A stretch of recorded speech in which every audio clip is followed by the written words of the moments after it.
What do we want? Justice! When do we want it? Now! What do we want? Justice! When do we want it? Now! No justice! No peace! No justice! No peace! I want to express my appreciation to everyone who came out to this rally today. My name is Jesse Neville, and I'm speaking to you on behalf of the Uhuru Solidarity movement. Uhuru is a Swahili word that means freedom. Many of you have probably heard of the Uhuru movement. I'm sure. The Uhuru movement is a black community-led organization that works inside the U.S. and throughout the world to organize for the liberation and self-determination of African people everywhere. The Uhuru Solidarity movement is a part of this organization. We are an organization of white North Americans who organize in material solidarity with the programs of the Uhuru movement by going into our own communities and organizing for support for the programs of the Uhuru movement. We are here today to unite with a demand for justice for the family of Decarlos Moore and justice for the people of Overtown who have never known a moment of rest from violence and police brutality.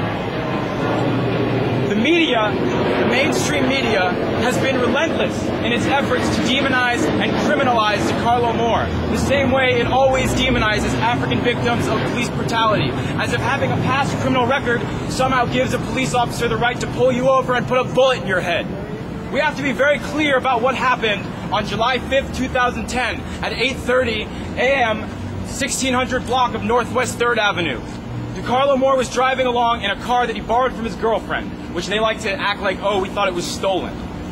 He was pulled over by Officer Joseph Marin and his field training officer in front of a convenience store. Decarlos got out of his car, and the Officer Marin told him to get back in his car to get his license.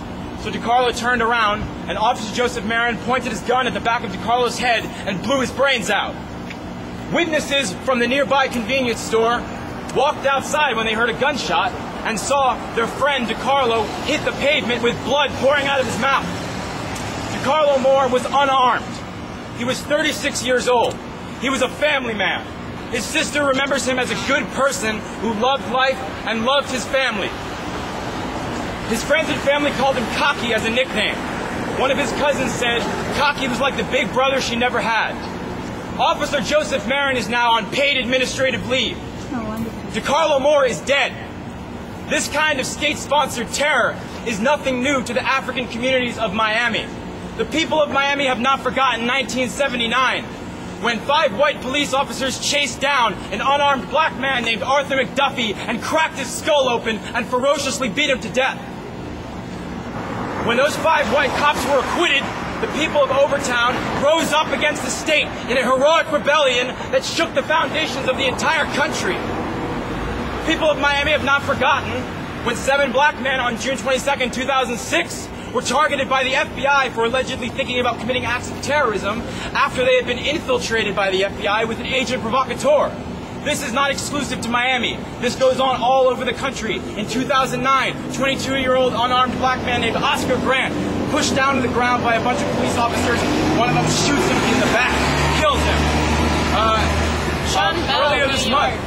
Earlier this month, there was another young man, a 15-year-old young black man named James Rivera that was murdered by the cops in California this July. In Detroit, Ayanna Jones, 7-year-old black girl, shot in the head in front of her grandmother by cops that raided their house.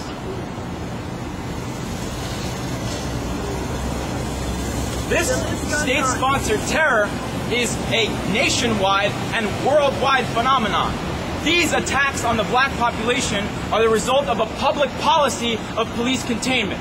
We can talk all we want about throwing a few killer cops in jail, but the fact of the matter is, the police officers who occupy and terrorize the African communities do so because of a policy that is voted on and funded by city budgets.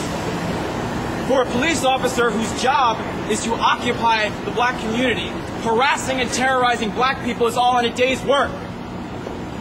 So we unite in demand for justice for the family of Decarlos Moore. But we also know that real justice for Africans will not be served by the court system, which works alongside the police department to suppress the African community. Why has it been almost a month since the killing of Decarlos Moore, and we have not heard a single word from the city about the fate of this killer cop? No trial, no details from the investigation, nothing. And former Miami Police Sergeant Bill Matthewman has come out and said that the murder of Decarlos Moore was 100% justified. The entire U.S. government and all of its various state apparatuses are complicit in this murder.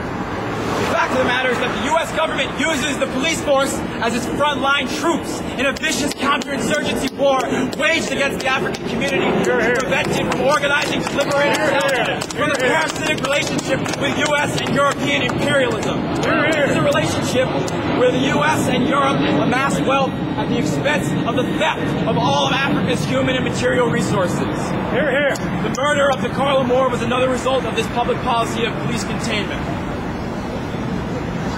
Let's not forget, Officer Joseph Marin had just returned from occupying Iraq before he got started occupying Overtown. At home or abroad, occupation is occupation, and occupied people have a right to resist. We stand in solidarity with the rights of African people to defend themselves against occupation and the colonial policy of police containment.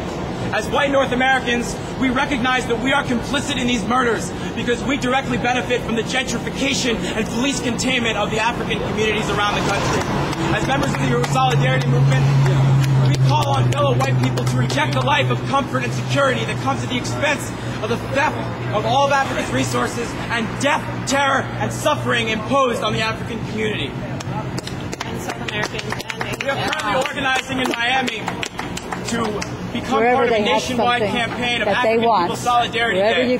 We'll be holding our first kickoff meeting this Thursday at Sweat Records Cafe at 6:30 p.m.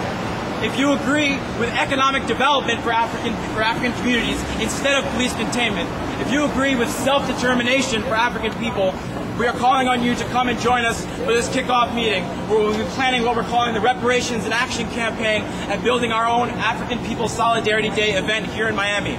This will be a day to promote the real stand that we can take in white communities to oppose police containment and organize in material solidarity with the organized revolutionary struggles of African people. No justice, No peace. no justice, No peace. Justice for Decarlos Moore. Justice for the African community. Uhuru. Now. Hey, everybody should be carrying cameras nowadays too. Everybody needs to have this shit. Everyone needs to be posting.